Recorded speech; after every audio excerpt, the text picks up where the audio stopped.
I've always wondered how a tower crane is raised.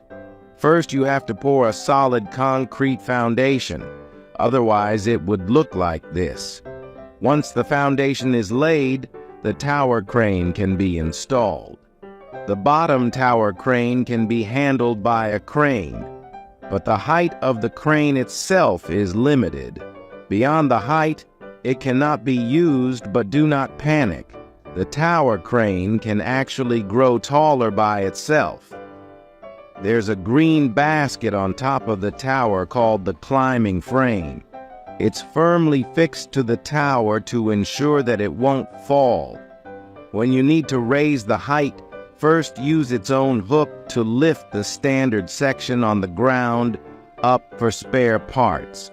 The climbing frame has its own hydraulic system. As soon as the motor is activated, the whole climbing frame will slowly rise up. Then it will continue to lock with the tower.